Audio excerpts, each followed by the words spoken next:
그런 어버이 주일, 사실 언제인가는 잘 모르지만 어머니 날, 어머니 주일이 교회에서 많이 시켰는데 이것이 어느 때부터인가 어버이 주일로 이렇게 복합적으로 바뀌었어요. 더 의미가 있다고 생각합니다.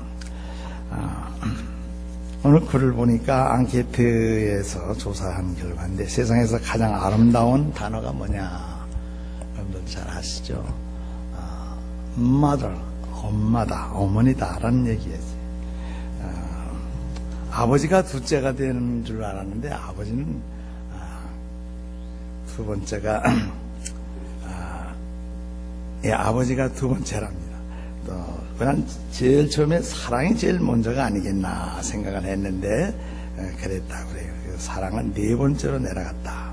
어머니가 이렇게 세상 사람들이 가장 좋아하는 단어로 꼽히게 된 것은 이건 뭐 앙케이트 조사 해서가 아니라 그만큼 어머니들의 그 공로가 만천하에 높이 알려졌기 때문이라 이렇게 생각을 하는 것이죠.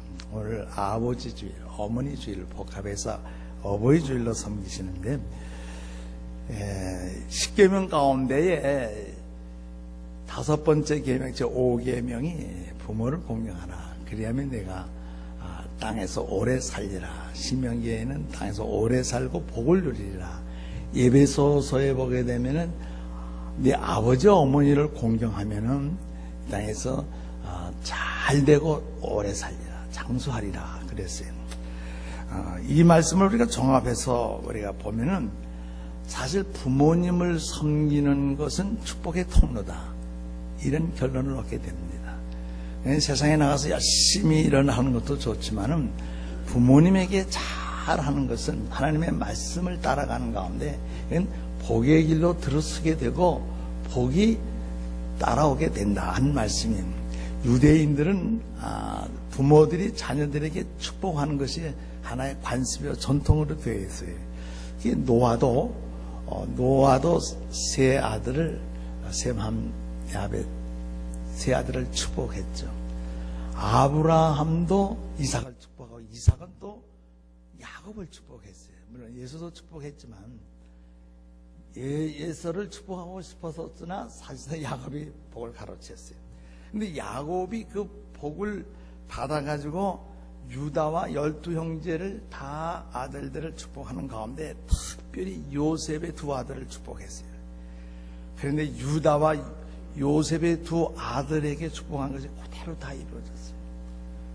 여기서 무엇을 결론을 얻게 되는가 하게 되면 우리들이 복을 받아야 되겠는데 복을 받으려면 부모님에게 잘 하셔야 되는 건데 못하면 어떻게 했느냐, 못한 사람은 어떻게 했을까 하는 것이 그런 문제도 숙제도 남지만 우리는 무엇보다도 부모가 나를 향해서 축복해 줄 마음을 가지시도록 그렇게 살면 된다, 그런 결론을 가져보는 것입니다. 오늘 말씀을 전하기 전에 결론부터 말씀을 드립니다. 이달은 가정의 달입니다. 가정 안에 가면은 착보를 열어보면 별게 다 있고 안에 들어가 보면 귀중품들 가재도구들 연장들 참 많이 있습니다. 다 필요한 것들에 의류 식기들 참 많이 있습니다. 근데 우리 가정들 안에 있어야 할 것들이 많이 있지만 그건 불신자들과 신자들이 동일한 것이죠. 하나, 우리 성도들 가정 안에서는 특별히 있어야 될 것이 무엇인가? 오늘 말씀 제목에 표현된 대로 경건함이 있어요. 경건함. 그리고 난 다음에 예배가 있어야 되죠. 예배가 있어요. 우리 예수 믿는 분들은 이런 주일날 나와서 예배는 필연적으로 드리는 것이죠. 그리고 기도가 있어야 한다는 것입니다.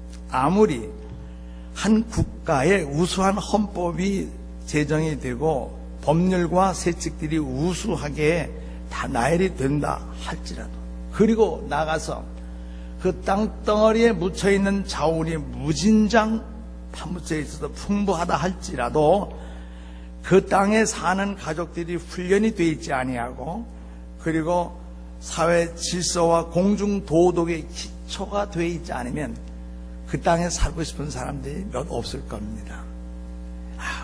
이 혼란 속에서, 이 불안한 생활을 어떻게 계속한담, 이런 결론을 가질 수가 있는 것입니다. 국가는 원래 개인들의 집합체입니다. 선량한 아버지들과 어머니들, 착한 아들들과 딸들, 그리고 형제와 자매들이 없다면 선량한 시민은 없는 거죠. 없는 거죠.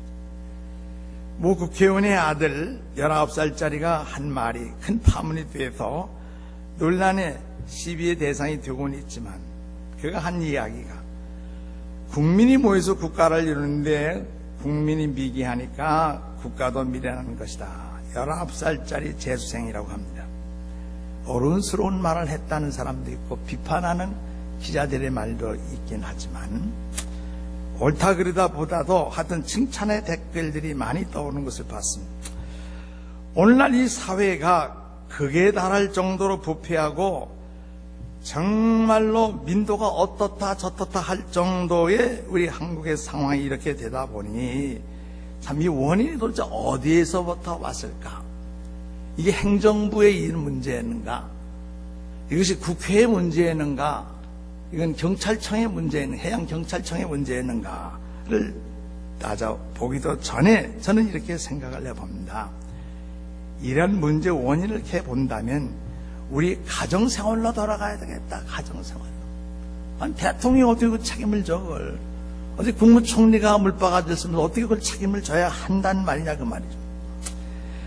원인을 캐보면 우리 가정생활이 슬프게도 악화되었기 때문이라 생각을 합니다. 부모들이 다시 한번 그들의 책임의식을 자각하면서 새롭게 우리 부모님들이 가정을 다시 한번 정돈시켜야 될 필요가 있지 않느냐 하는 생각을 가져보아요. 우리나라의 미래의 복지도 사실 가정의 기강이 해이해지고 있고 가정이 파괴되는 속도가 급속도로 진전이 되는 가운데 엮이는 가정들이 마구자구 생깁니다. 이것은 사회에 심각한 위협을 주고 있는 거예요. 가정이 막 흔들리다 못해 비틀거리고 넘어지고 깨지고 부서지는 이런 상황 속에서 자녀들이 태어나고 태어나지도 않고 하는 이런 상황에 계속 연속이 된다고 하는 것은 우리 한국 사회와 미래의 복지에 큰 영향을 줄 수 있다는 생각입니다. 정부의 무력함도 문제입니다. 정부가 대외 외교 정책에 대한 강력한 그런 정책을 실현하지 못하는 것도 문제이긴 하지만 그런 위협보다도 더 심각한 것은 가정이 흔들리고 있다는 것이 큰 문제다 하는 것이죠. 그래서 가정 안에 꼭 필요한 것이 뭐냐? 가정 안에는 경건함이 있어야 돼요. 경건함은 영어로 godliness 라는 말입니다. 이 말을 다시 풀어 해석을 할 수 있다면 믿음이 깊은 사람들을 가리키는 거예요. 거의 God, God이라는 말이 포함이 되어 있어요. 독실한 신자를 가리켜서 경건성이 있다 이렇게 말하는 것이죠. 청렴한 인격을 가진 성도들이라면 이런 사람들 경건성이 있다고 말하는 거예요. 청렴함이 빠진 크리스천은 노미널 크리스천, 이건 경건한 사람이라고는 볼 수가 없죠. 우리들의 가정은 하나님께 대해서 정말로 아주 헌신적인 그런 모습으로 나타나야 되지 않겠습니까? 가정의 모든 것이 하늘의 소명을 받은 그런 자답게 표시가 되어 있고 우편 메일로 말할 것 같으면 스탬프가 붙어 있거나 도장이 찍혀져야 한다는 그런 말씀인 것입니다. 모든 사람이 집안에 들어섰을 때 어떤 분위기를 느끼게 할까?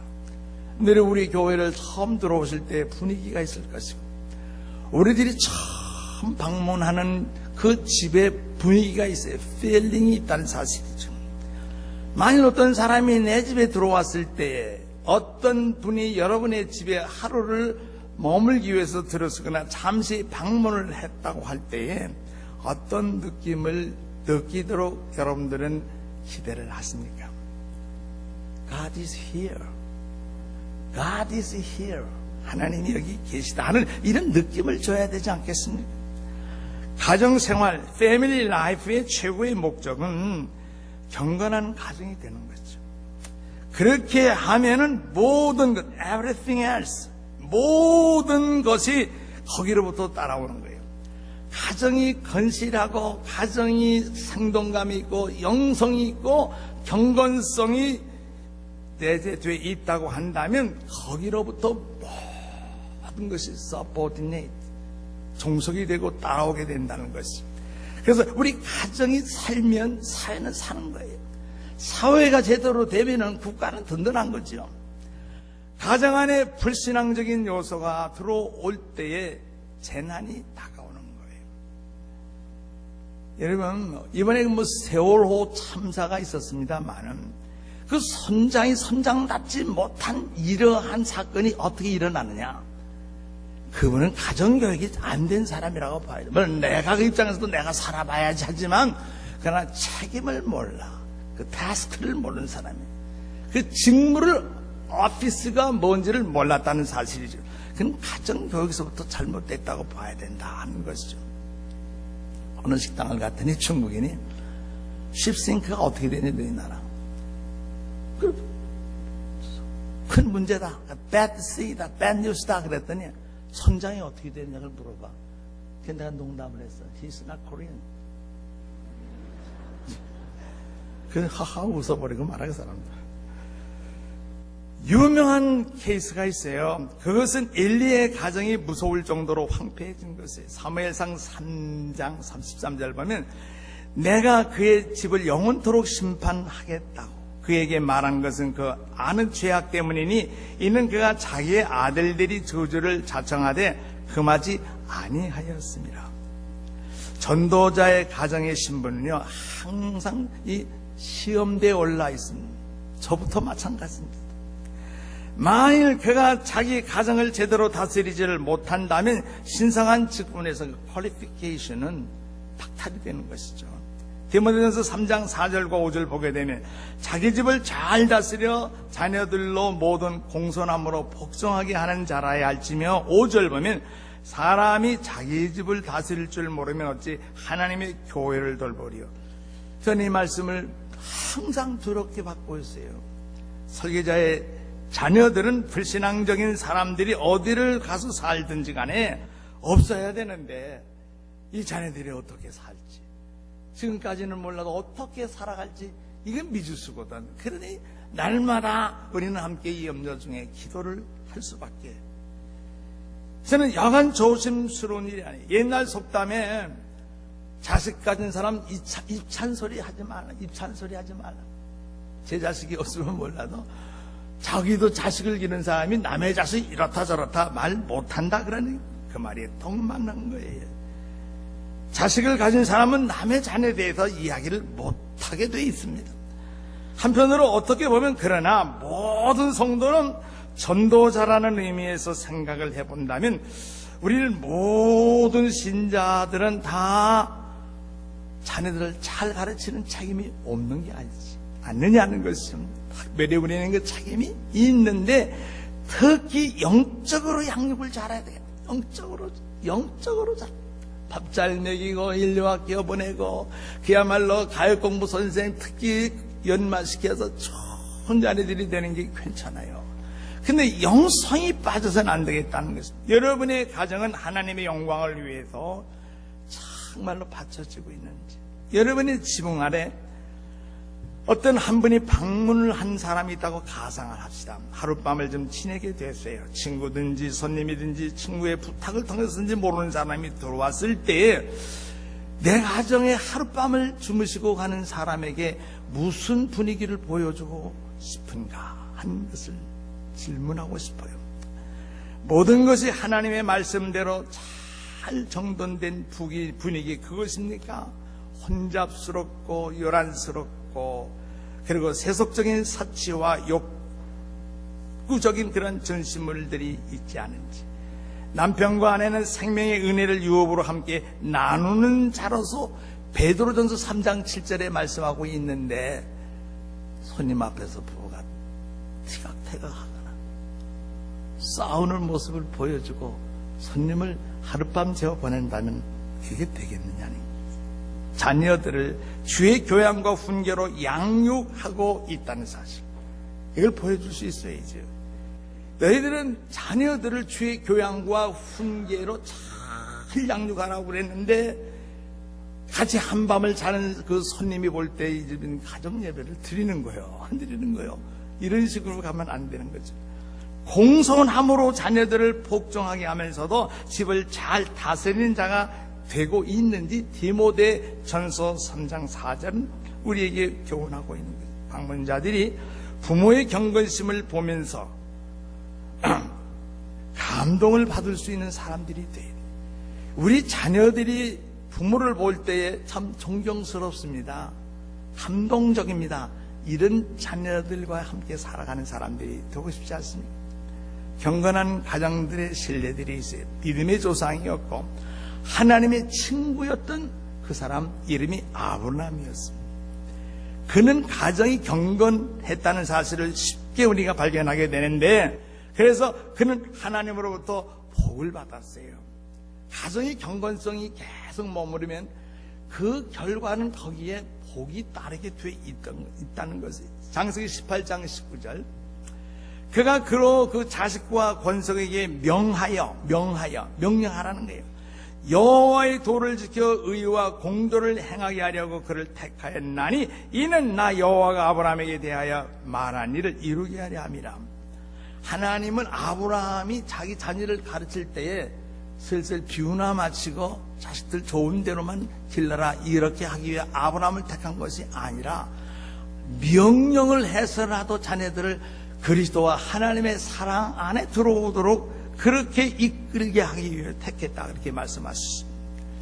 아브라함은 그때 당시 족장입니다. 그의 자녀들과 종들에게 하나님의 공도, the way of the Lord, 여호와의 길이라고도 하고 여호와의 도라고도 할 수가 있는데 이걸 가르치도록 명령을 받았고 자녀들에게 또 명령을 한 것이에요. 되게 부모님들 벌써 중고등부 학생들 이상만 되게 되면 중학교와 달라서 한 번, 두 번 해서 말 안 들으니까 더 이상 말 못하겠어요. 교회를 안 나가도 예배를 안 드려도 어쩔 수 없죠.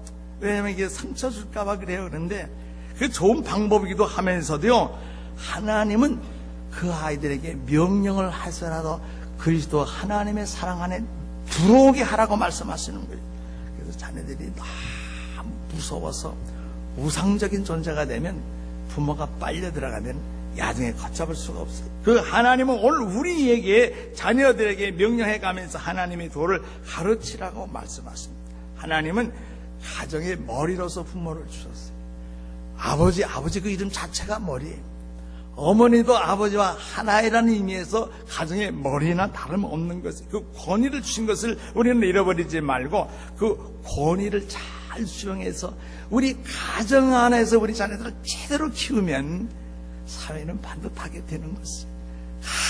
갑자기 설교 한두 편 가지고 갑자기 교회가 모여서 기도한다고 시국이 바로 잡히거나 국회가 정상화가 될 수가 없는 거죠. 아브라함은 또한 그 가족을 교훈함은 물론이거니와 기도를 했어요. 그는 천막을 가지고 이리저리 이동을 할 때마다 그곳에서 하나님을 위한 제단을 썼어요. 제단이라는 말은 제물도 드리기도 하지만은 기도를 했다 그런 말인 것이죠. 창세기 12장 7절 보면 여호와께서 아브라함에게 나타나 이르시되 내가 이 땅을 네 자손에게 주리라. 자기에게 나타나신 여호와께 그가 그곳에 제단을 쌓고, 제단이라는 것은 아브라함이 개인 가정 단위로 쌓았다면 가정 제단이라는 것입니다.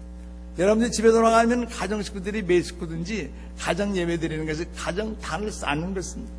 창세기 13장 4절 보게 되면 그가 처음으로 제단을 쌓은 곳이라 그가 거기서 여호와의 이름을 불렀더라. 여호와 이름을 불렀다 하니 여호와야, my God, 기도예요.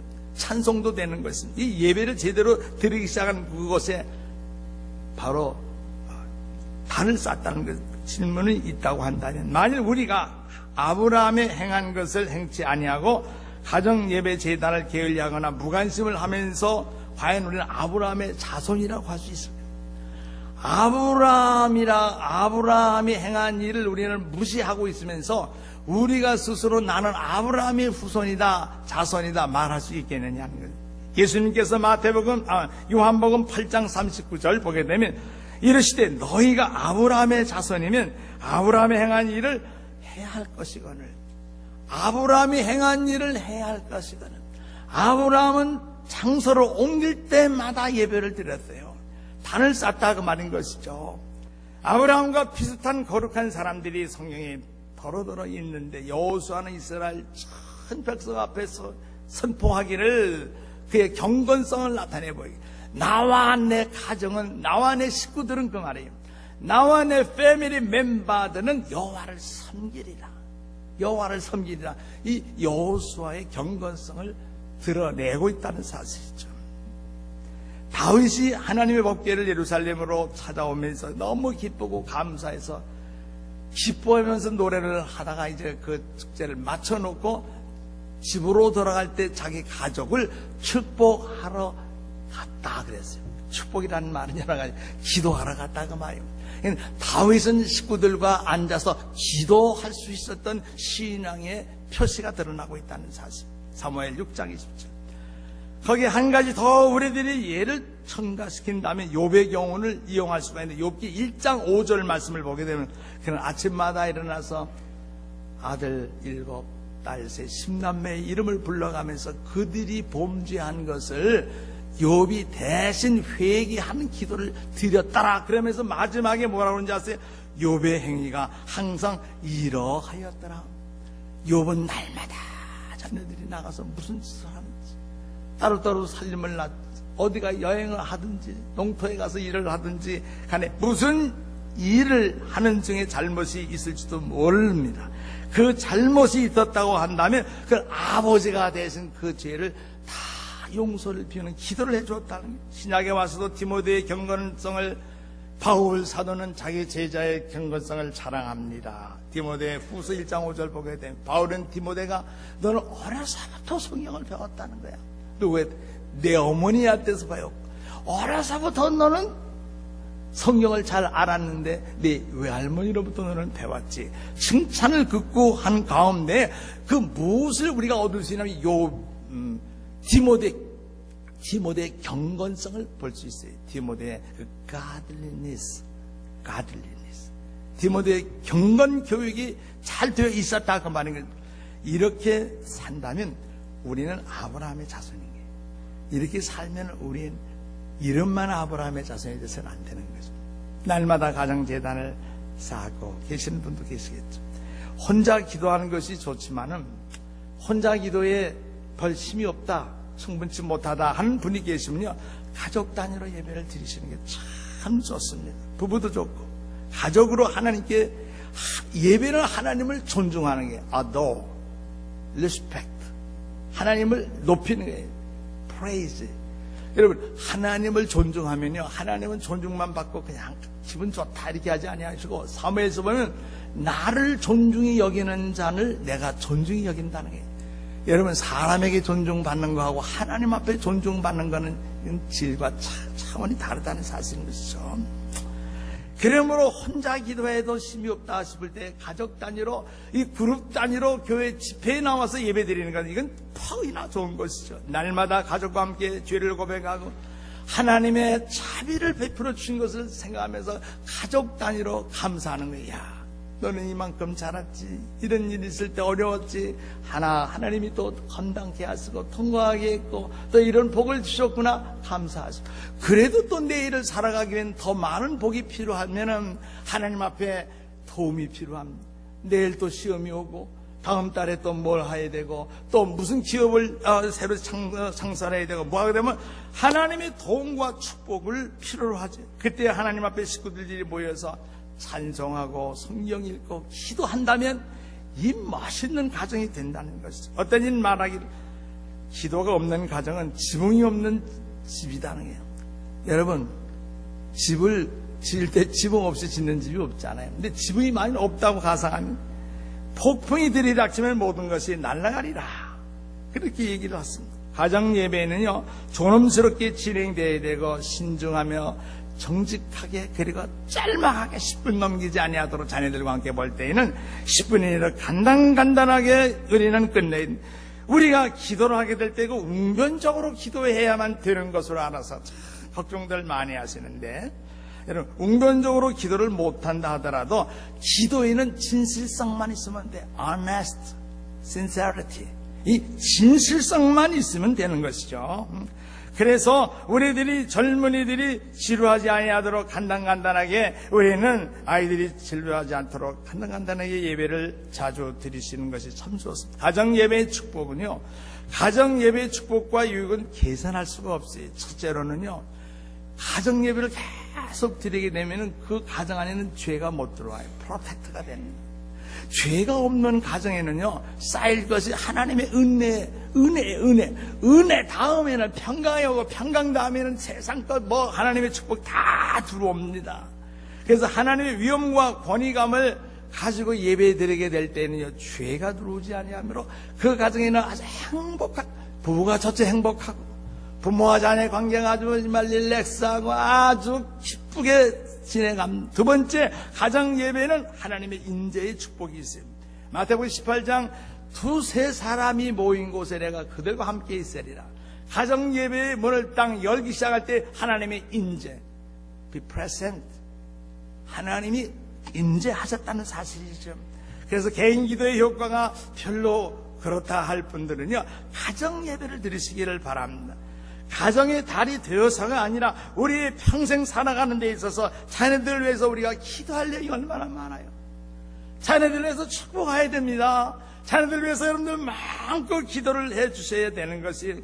그런데 5남매 4남매 가운데 돈 잘 벌어요. 좋습니다. 그러나 구원받지 못한 자녀들이 있으면요, 그 구원받게 기도하셔야 돼요. 구원받게 기도하셔야 되는 것입니다.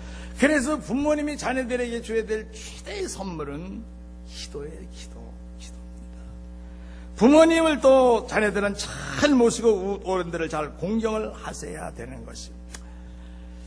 저는 그 부모님들을 가끔 생각하게 되면요, 자기 나이를 생각하지 말고 기억하지 말자는 말도 있지만, 사실 늙어가는데 어떻게 나이를 생각하지 않을 수가 없잖아요. 근데 제 경험으로는요, 제 나이를 순간이나마 잊어버릴 때가 있어요.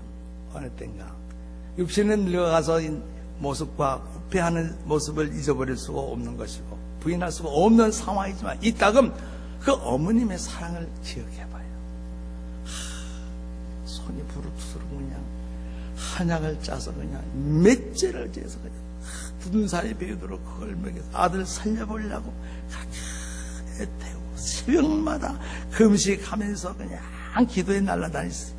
기도해주던 그 모습 보게 되면 너무나 감사한데, 이게 지나가 보니 조금 알듯합니다. 어릴 때 저를 키워주시던 유교동란 그 시절, 국민학교 4학년 때, 그 전에도 마찬가지. 그때 그 시절을 회상해 보노라 하면은요, 내가 금방 7, 8살, 9살짜리로 바뀌는 거예요. 10대 소년으로 바뀌는 거야. 20대 청년으로 내가 그 상황 속에 들어가는 걸 느끼게 되는 거예요. 그 순간만이라도 내가 나이를 잃어버리고 젊음으로 돌아가는 그것을 느끼면서 반복해 봅니다. 육신을 낳아주신 분도 사실 아버지요, 하나님도 아버지시라고 지칭하게 된 뜻이 무엇일까? 어버이의 마음은 어떤 것일까? 다윗은 아들 반란을 일으키게 될 때 끝까지 압살롬을 대해서 기뻐하지 않았어요. 아니, 아들놈이 자기 아버지의 자리를 빼앗으려고 하니까 아버지의 마음이 기쁠 수는 없죠. 기쁠 수는 없어요. 그런데 기쁘지는 아니하지만은 압살롬이 죽는 것은 원치 않았어요. 이게 아버지의 심정이에요. 기분은 나쁘지만, 불안하고 공포에 떨지만은, 언제 아들의 창에 맞아 죽을지는 모를 신세가 되어 있긴 했지만은, 그러나 아들이 죽기를 바라지 않은 것이 아버지의 심정이었다는 심령, 부모의 자연스러운 심리, 또 이것이 하나님의 뜻에 합당한 것입니다. 잘생겼던 압살롬, 그 사람은 아버지를 거역하고 반역했어요. 그래서 결국 에브라임 수풀에서 접전이 벌어지게 됐는데, 그러나 하나님께서는 다윗의 편에 손을 들어 주셨어요. 압살롬은 그 접전 속에서 패전합니다. 압살롬이 도망하다가 그 머리카락이 얼마나 멋있고 크게 그걸 잘 단장을 했는지, 가다가 그냥 뽕나무에 걸린 그 머리카락이 빠지지도 않고 부러지도 않아서 자기 타고 가던 노새는 그냥 빠져나가고 자기는 대롱대롱 나무가지에 걸려있을 그때에 요압 장군이 부하들을 시켜 데려가서 창 3개를 가슴에다 박아놓고 처참시켜 버리게 된 것이죠. 다윗은 두문 사이에서 이 전쟁 소식을 기다리고 있었어요. 소식은 승전의 소식이 아니라 압살롬이 무사한가 이것만 관심이 있는 거예요. 전쟁이 이기고 지는 것이 이 다윗에게는 큰 관심이 아니었던 것이었어요. 내 아들 압살롬이 어찌 됐느냐 전쟁 보고를 가지고 오는 사람에게 물어봐요. 저에서 아주 이렇습니다. 다음에 또 오는 사람이 있는데 그 사람이 보고를 하기를 뭐라면 때를 넘겼나이다. 아버지가 슬퍼하는 모습을 보기가 어려워서 죽었다는 표현을 바꿔서 때를 넘겼나이다라고 표현을 했죠. 이 죽었다는 내용의 보고를 받은 다윗은 얼마나 마음이 아팠는지 내 아들 압살롬아 내 아들 압살롬아 내가 너를 대신하여 죽었더라면 내 아들아 하면서 슬피 울었다고 그랬습니다. 이것이 부모의 심정이고 이것이 예수님의 심정이에요. 사실 예수님의 심정은 그보다 더하죠. 하나님의 심정이 아니겠습니까? 이 내용을 보면 부모의 사랑과 하나님의 사랑이 어쩌면 흡사한 점이 있다는 것을 우리가 알게 돼요. 그런데 흡사한 정도로 해석이 끝나면 안 되고 하나님의 사랑은 훨씬 그보다 우회시죠. 높은 것이고 큰 것이죠. 제가 고등학교 졸업받고 대학 입학 허가를 받아놓고 신체검사에 불합격이 돼가지고서 정릉골짜기에 가서 몇 달 동안 가서 독방에 있을 수 없어 우리 할머님이 저를 밥을 해주고 있었어요. 정릉에 내려가는 골짜기에 발도 담궈보고 좋은 공기도 마셔보고 산책도 해봤는데 얼마나 쓸쓸하고 외로운지 절망감이 날마다 조그만 트랜지스터 하나 가져가서 그 방송이나 듣고 있어요. 우리 할머님이 아침 점심 저녁을 해주면서 내 병 내게 다오 내 병 내게 다오 내가 죽고 너는 살아야지. 내가 그때 20살 19살 때거든. 내 병 나게 해줘. 자주 그럴 말씀이에요. 진심 어린 말. 그렇다고 내 병이 간 것은 아니었어요. 제가 폐결핵에 있거든요. 이게 부모의 심정이더라고요. 이게 부모의 심정이야. 아버지의 심정, 부모의 심정, 하나님의 심정 거의 같아요. 그 부모의 심정은 용서하는 사랑. 다윗은 왕자까지 빼앗으려는 그 폐영부도한 아들을 용서해놓고 살아 돌아오기를 기다리는 그 마음. 여기에서 우리는 하나님의 사랑을 발견할 수 있지 않겠습니까? 이런 어버이의 마음을 우리는 잘 알아서 모시는 것이 효도예요. 자녀를 위한다면 어떤 희생도 감수하는 마음, 그것이 어버이의 마음. 어버이의 마음. 부모님이 계시지 않은 분은 어떻게 하랍니까? 할지 몰라도 그때 그날 생각해서 지금이라도 회개하는 기도를 하고 고마운 마음을 펴보십시오. 이어 기르는 정말로 고생하셨던 그야말로 그 때의 그 일을 생각하면서 허열로 하염없이 눈물이라도 흘려도 좋겠다 생각이 듭니다. 부모의 사랑, 은혜는 희생은 그리스도의 사랑이 희생을 그림자로 보여주심을 우리는 고맙게 여기면서 부모님 죄를 당하면서 이 부모님 앞으로 잘 섬기고 부모님이 안 계신 분은 어떻게 합니까? 하나님 잘 섬기면 되는 거예요. 하나님은 부모님보다 더 높으신 분이고 영원하신 분이고 그분을 잘 섬기면 상급이 오는데 아까 말씀을 시작할 때 드린 것처럼 하나님 부모 잘 섬기면 축복의 통로 틀림없는 일이지만 하나님 잘 섬기면 특별합니다. 축복의 통로가 활짝 열리시게 될 것입니다. 그렇게 되기를 주의 이름으로 축복합니다. 기도합시다. 하나님 아버지 감사합니다. 오늘 어버이 주일을 맞이해서 못다 효도한 것을 회개하는 마음으로 정말로 안타까운 심정으로 말씀을 전하고 또 우리가 부모에게 잘한 분들도 하나님 앞에 더 잘하겠다는 새로운 마음을 가지면서 예배를 드립니다. 마쳤습니다. 하나님 이제부터 우리들은 위에 섬길 사람 없으면 아랫사람이라도 사랑하고 아랫사람 사랑하다 하나님도 잘 사랑해서 잘 섬겨서 하나님 기뻐하는 가운데 하늘의 문이 열려져 축복의 사람들이 다 될 수 있게 하여 주시옵소서. 감사하고 예수님의 이름으로 기도합나이다. 아멘.